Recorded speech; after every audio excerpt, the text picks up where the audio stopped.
With the release of Blasphemous 2 being right around the corner, I decided to go back and play the first Blasphemous game to find out if it's worth playing in 2023. Blasphemous is a game made by the Spanish studio The Game Kitchen and published by Team 17. It started as a Kickstarter campaign in 2017 and was released for Windows, PS4, Xbox One, and Nintendo Switch platforms on September 10, 2019, with Warp Digital overseeing the console ports. A Mac OS version would then be released a year later on September 21, 2020. Blasphemous is a Metroidvania action-adventure game set in Custodia, a dark, gothic, and overly religious place under the mercy of the Grievous Miracle. The main themes are blatantly shown with its stylized graphics, choice of words, direction of storyline, and especially in its lore and world building. One look at it and you know what you're getting into. But does it all come together to form a good game? We'll find out as we dive into the game, starting with its story. The game starts with a woman driving a blunt statue into her chest over and over. After a few tries and prayers requesting to be punished, the statue miraculously transforms into a sword and pierces her chest. She then turns to stone, and shortly after, someone comes along to pull the sword out. That someone is you, the penitent one. A short monologue accompanied by a cutscene then introduces the world of Custodia and the role of the Grievous Miracle in this world. The game then shows you awakening on a pile of dead corpses. Corpses who wear the same helmet as you, the Brotherhood of the Silent Sorrow. You know nothing of the massacre that has befallen these people yet, but what you do know is you are alive and must escape. With the exit in sight, an ominous silhouette catches your attention in the distance. It slams the ground as if to make sure the bodies piled up stay dead. It leaps towards you, and a massive humanoid now towers above you with nothing but a golden cloth, a mask, and a chandelier to smash you with. You fight it to the death. The beast is slain, and before it dies of its wounds, the penitent one removes his helmet, fills it with the blood of the warden, and wears it. Blood gushes out of the holes of the mask, and you exit to see a peculiar man wrapped in green cloth and rope, kneeling while holding a large scroll. His name? Deogracias. Deogracias then greets you as a fellow penitent and introduces you to the 3 humiliations. These are actions you must carry out in order to access what they guard.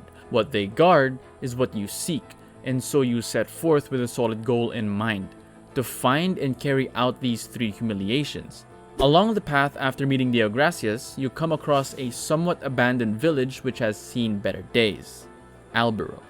Besides acting as a central hub where you'll regularly return to from time to time in the game, it also gives the player a first-hand look on the status of the world of Custodia. Here lies the Brotherhood of the Kissers of Wounds, a group who, well, kisses wounds. Tirso, the supposed leader, says that with their kisses, they bless the wounds, but are ultimately still at the mercy of the Grievous Miracle.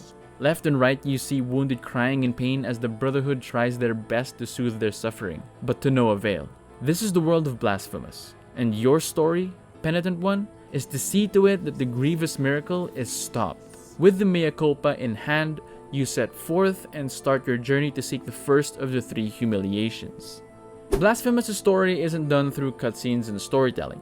Cutscenes usually serve to emphasize a character or an event. The story is told more on the item descriptions as lore, where you'd piece them together with what the game spoon feeds you to grasp the deeper story within, much like in a Souls game.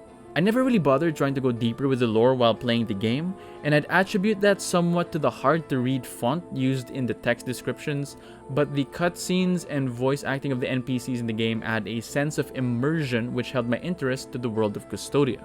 I highly recommend watching lore videos on this game as the history and events that take place in the game regarding the NPCs, the Penitent One, and the Miracle are really interesting. Shout out to Smotown, since his videos were the ones that I watched late at night before going to bed. After finishing the 3 humiliations, while the game already seemed big at this point, opens up even more and the story becomes clearer. I won't share any more of the story though, just in case you decide to pick this game up after watching this video. Now we'll move on to the gameplay. If you've played other Metroidvania games such as Hollow Knight, Dead Cells, or Castlevania, you'll know exactly how Blasphemous plays out. 2D, side-scrolling with a little bit of platforming plus combat. Blasphemous though feels a bit more grounded. While other Metroidvanias eventually make you feel like you're flying across the map by the mid-game with mobility items or abilities, Blasphemous never has that, and the scarce things that do help with mobility only do so in the most minuscule way possible. Meaning, you'll find yourself walking around Custodia for a while until the later parts of the game.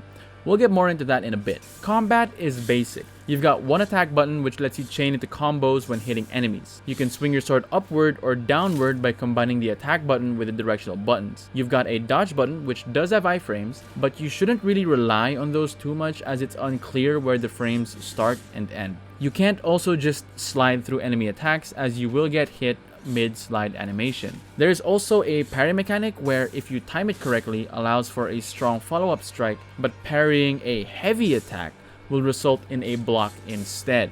You have a fervor bar which acts as your mana, which is used to cast a ranged attack ability once you unlock it, and certain prayers or spells. These prayers unlock as you discover them in the world or after beating certain bosses. You gain fervor by attacking enemies, which can be augmented by special items. The start of the game does a fairly good job at introducing the basics, but some mechanics like dodging only have their tutorial text shown after you die.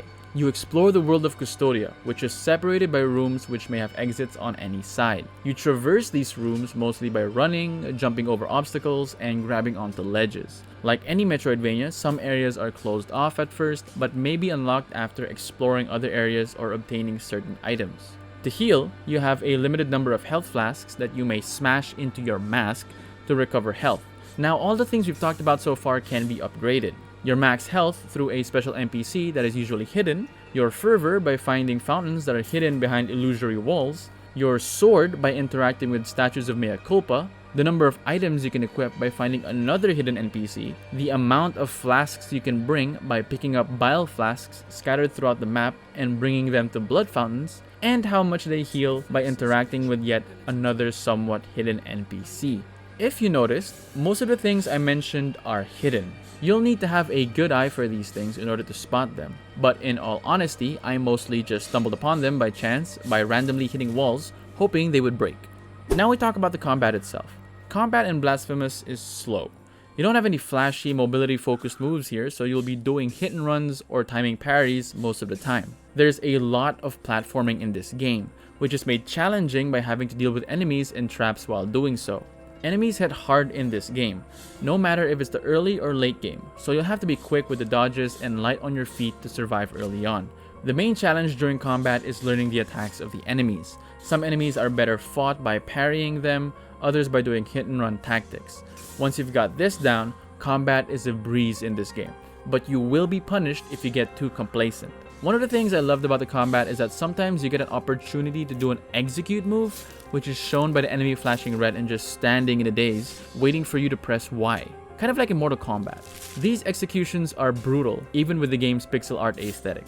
Changing up the combat a little are the prayers and rosary beads. Prayers can range from projectile attacks, buffs, and AoE effects. Even after finishing the game, I've only unlocked half of the prayers available, so who knows if there are other unique prayers out there.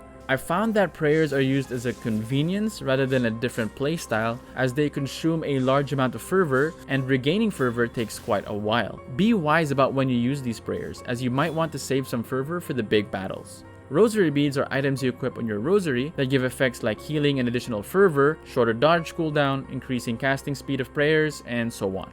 Choosing which rosary beads you equip is the closest thing you'll get to having a build in this game, as some of them grant effects that could change the way you play the game. Now let's talk about dying, because you'll be doing this a lot. When you die, you leave an anchor of guilt at that spot. You can see where in the map it is, and while there are anchors active, your max fervor is decreased and the number of tears of atonement you gain from enemies, which is the equivalent of runes from Elden Ring, is also decreased. This effect can stack, so be careful not to die too many times before reclaiming your bloodstains. You can opt to remove these by paying a fee to the statues of guilt scattered throughout Custodia, which is a huge plus since sometimes you die while backtracking and you just don't want to spend the extra time walking back to a place you've just visited. After dying, you're revived at the last prie-dieu, I don't know if that's the right pronunciation for that, shrine you've rested at. which is this game's version of Sites of Grace. Take note of this, as it has happened one too many times to me that I traversed 2 areas worth of the map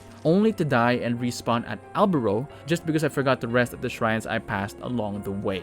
We've mentioned Tears of Atonement, but what do you actually do with them? For starters, you can find statues of Mea Culpa around the world which, when interacted with the first time, permanently increase Mea Culpa's attack damage and opens up upgrades like the range attack I mentioned earlier, a dash attack, a plunging attack, etc., which you can buy with Tears of Atonement. Most NPCs that help you out will also need this for their services. If you also have the DLC for the game, which I highly recommend you get, you can spend tears at the church in Albero to gain items and upgrades, one of which is the ability to fast travel between shrines. Trust me, you will want that upgrade, even if it requires you to donate a total of 20,000 tears to the church.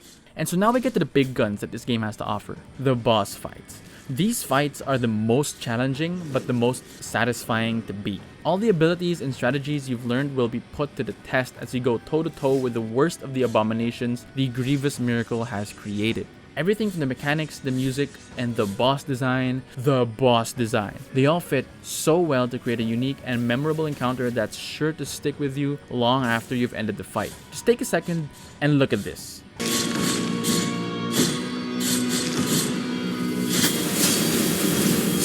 And this.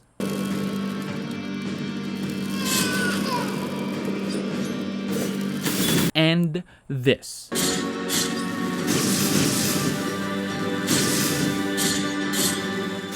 And tell me that these aren't awesome looking bosses. These are just 3 of which you'll meet on your journey. Others are hidden behind secrets and DLC, but the main bosses were more than enough to deliver.